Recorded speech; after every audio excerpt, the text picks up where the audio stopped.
به نام خدای مهربان. سلام، امیدوارم که حالتون عالی باشه. میریم سراغ حاله چاکرای تاج. خب ببین دوستان، من بی مقدمه میرم سراغ اصل مطلب. این حاله وقتی که پاکسازی شده باشه دو حالت داره. خب یا بنفش خالصه، خب یا اینکه به صورت طلایی و سفیده. خب به خاطر همین شما مثلا توی یه سری فرهنگا رو که نگاه بکنید، به اشتباه میان فقط میگن بنفشه، یا به اشتباه میان فقط میگن سفید و طلاییه. یعنی هر دو مدلش هست درسته، بیشتر میگن بنفش، ولی حالا اون چیزی که شما در عمل تجربه میکنید واقعا هر دوتاش.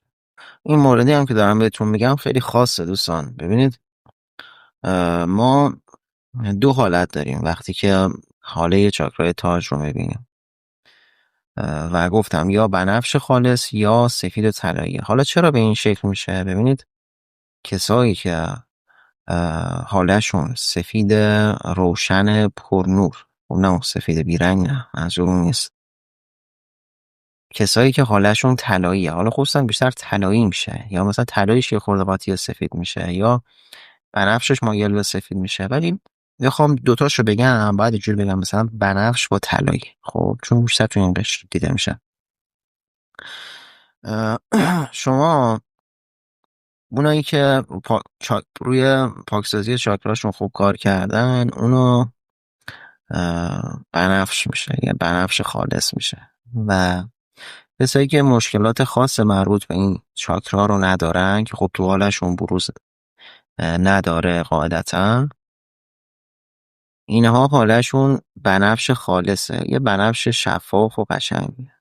و مثل یه واقعا که میگن چاکرای تاج، به نظر من واقعا درسته، یه حالت تاجگونه ای داره این انرژی، خصوصا مدل بنفشش. و حالا کسایی که پس بنفشن، اونا آدمای سطح بالایی هن از لحاظ روحی. خب و بذار اول در مورد بنفش رو توضیح بدم، چون طلایی ها خب همه اینا هستن، ولی خب بازم یه لول بالاتر. این آدمی که حالش بنفشه، حاله بنفشش یعنی قویه یا غالبه، فرق نمیکنه.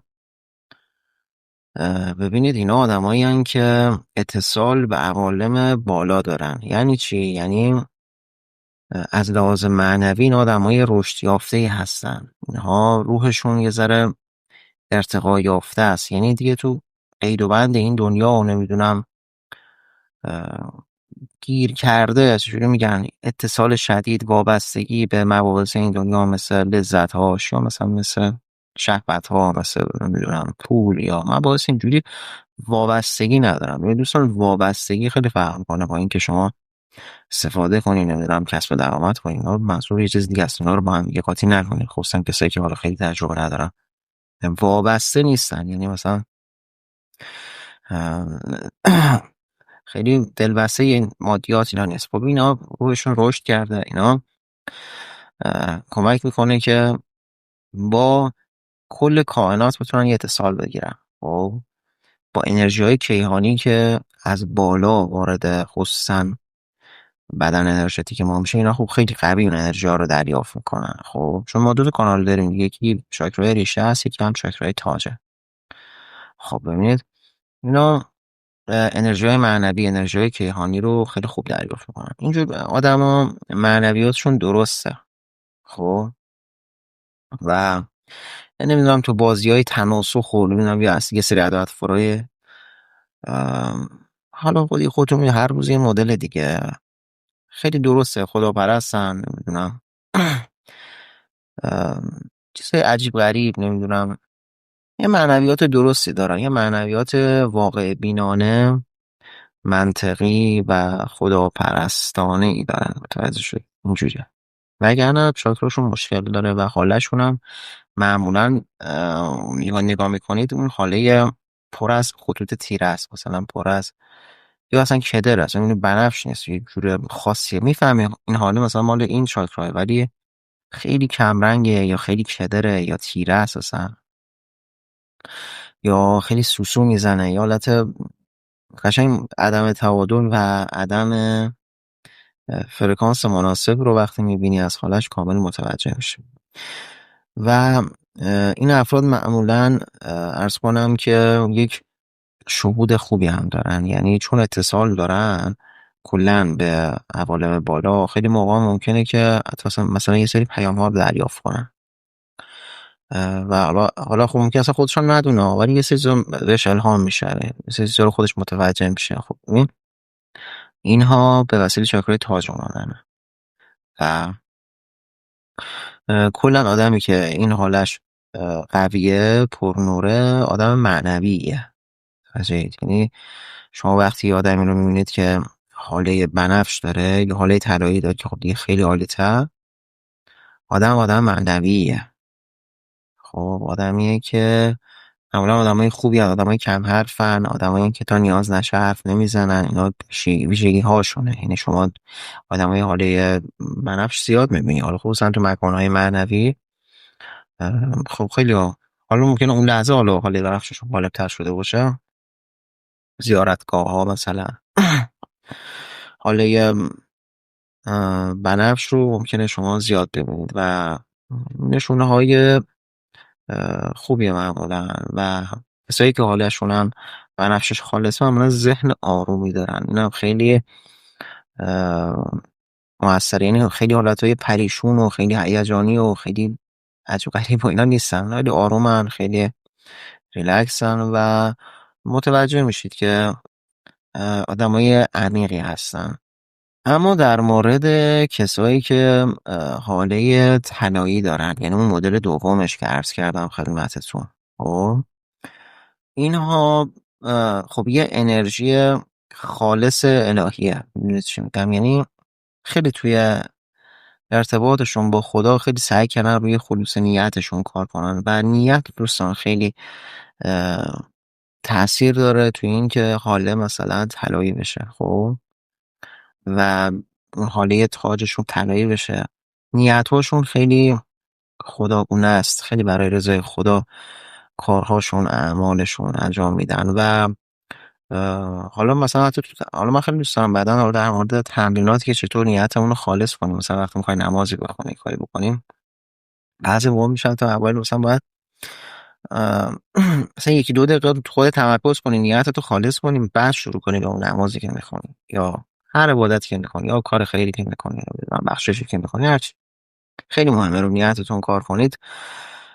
خیلی خودش رو توی چاکرای تاج نشون میده و حتی بعضی اعمال وقتی نیتهای خیلی خوبی دارن، حتی اعمال چیک ممکنه مسئله باشه. ببینید مثلا داره فردی کاری میکنه ولی با نیت خیلی پاک و خوب اون انرژی طلایی رنگ رو میبینید. و نمیخوام ادعا کنم که مثلا انرژی طلایی برای نیت‌های خوبه، شاید خیلی اینجوری تجربهشون باشه. و انرژی طلایی معمولا بیشتر وقتی دیده میشه بیشتر معمول میشه به نیت‌های خیلی عالی. بوی انرژیایی این حاله وقتی پاک و شفاف یا طلایی باشه بوی گل میده. توی پرده‌های بالاتر حتی ممکنه که وقتی شما زوم میکنید مثلا تصویر یه پرنده‌ای رو ببینید که داره پرواز میکنه. اینا همه نشونه‌های اتصال و خلوصه و نشون دهنده رشد معنویه. یا بعد تصاویریه که حالا ممکنه چشم سومتون برای شما در این مورد تولید بکنه. ببینید دوستان، اینایی که حالشون طلایی میشه خصوصا یا سفید میشه که معمولا گفتم بیشتر طلایی میزنه، خب ببینید اینا اصلا بعد سومی نیستن دوستان، این واقعیتیه. حالا خودشون ابشدایی ندارن هیچ وقت، ولی اینایی که حالشون طلاییه اینا بعد سومی نیستن.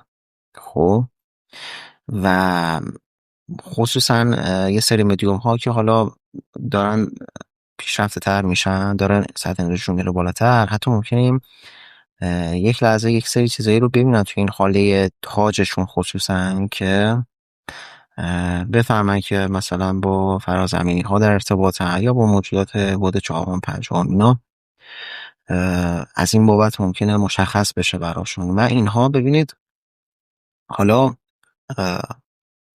من نمیدونم بگم نگم، مدیوم های پیشرفته حتی میتونن قرارداد روحی فرد رو ببینن. یعنی چی؟ یعنی برای چی اومد به این دنیا؟ مثلا اومد به دیگران بخشش رو یاد بده، اومد به دیگران نمیدونم آموزش های روحی بده، آموزش های معنوی بده، سطح دیگران رو بالاتر ببره. خب اینا رو توی حاله تاج اون فرد میبینن. متوجهید؟ اینه که یه سری اطلاعات و اینا متوجه میشن و میگم مثلا میبینی اون طرف رو که میبینه یهو میره سمتش و مثلا میگه ما رو دعا کن، یا خیلی اتفاقات چون اون طرف میفهمه وقتی حاله یه فرد رو میبینه و زوم میکنه روی حالش، یه حاله طلایی، خب خیلی خاصه دیگه اون آدم. و بعضیشون متوجه میشن که این آدم مثلا یه معلم روحی بزرگه، این آدم خیلی ها رو اصلاح میکنه، خب خیلی ها رو به راه میاره، خیلی ها رو با خدا آشنا میکنه و اینا از حالشون متوجه میشن و توی حالشون سری تصاویر میبینن. ببینید اینی که دارم هم میگم یه حال دینی نیست دوستان، این سری چیزا رو بنده قاطی نکنید.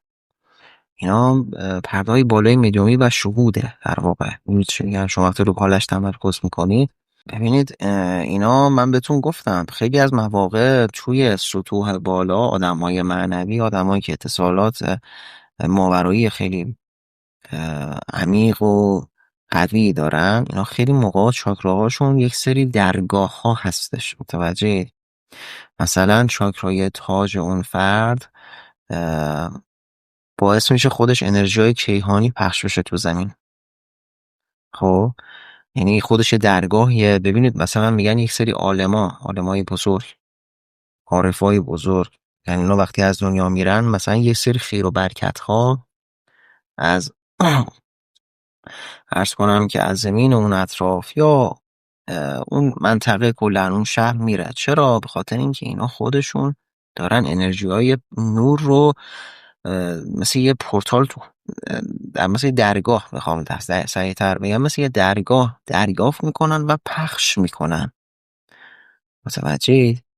و خصوصا چاکرای تاج تو این زمینه خیلی مهمه توی افراد خاص، اونایی که عالمای بزرگ هستن که خودشون منبع خیر و برکتن. مثلا یه عالمی اونجا هست باعث میشه که نزولات آسمانی اونجا زیاد بشه، یا نمیدونم خیر و برکت زیاد بشه، یا عارفی هست اونجا. چرا؟ به خاطر اینکه اون آدم اولا که خودش حالش طلایی بسیار نورانی، چهرهش آدمی که حالش طلایی شما چهرهش رو ببینید متوجه میشید. خب چهره نورانی داره و اینها خودشون باعث ورود انرژی‌های کیهانی، انرژی‌های پاک آسمانی هستن، خودشون نازل کننده نور توی زمین و باعث میشن که خیلی اتفاقات مثبت و خیر و برکت برای منطقه و شهرشون یا آدمای اطرافشون، مثلا کسی که با اونا زندگی میکنه ممکنه احساس کنه که زندگیش داره بهتر میشه. حالا ممکن اصلا خودش حس نکنه ها، متوجه نشه که تو 99.9% مواقع متوجه هم نمیشه، ولی این انرژی هاست که داره وارد زندگیش میشه و اون کمک ها داره بهش میشه، اون اتفاقات خوب داره براش میفته. عرض کردم تمام این عالم به دوستان به مرور با یک حقیقتی شما مواجه میشید وقتی که رشد میکنی، فرکانستون میره بالا، که همه چیز انرژیه. همه چیز انرژیه، از پول بگیر، نمیدونم حس خوب، احساس، نمیدونم هر چی که فکر کنید، همه چیز انرژیه. فرکانس، فکر، حتی فکر ما یه جور انرژیه و اینها کمک میکنن که انرژی های مثبت و اطرافشون بیشتر بشه.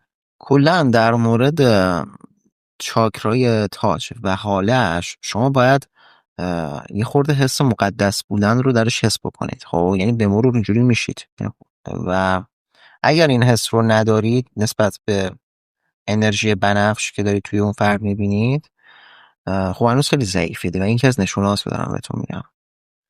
و از انرژی بنفش باید حس مقدس بودن دریافت بشه. بوی انرژیاییش حالا خب این یه خورده خاص‌تره، گفتم بوی گله و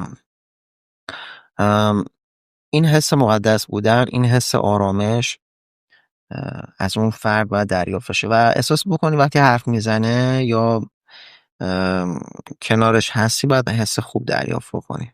خب معمولا اینجوریه و خیلی هم کمن اینجور افراد و تو مکانهای خاصی ممکنه ببینیدشون و به هر حال آدمای خاصی هن و خیلی هم پیش خدا اینا حرمت دارن و آدمای درستی هن دیگه. این بازی و ادا اطفال و از این حرفا توی نیت‌هاشون توی زندگیشون نیست. این بود حاله چاکرای تاج. پایان آمد این دفتر، حکایت همچنان باقی، به صد دفتر نشاید گفت وصف الحال مشتاق. انشالله که در پناه خداوند نور و صفا باشید تا جلسه بعد. فعلا به خدا میسپارمتون. خدا نگهدار.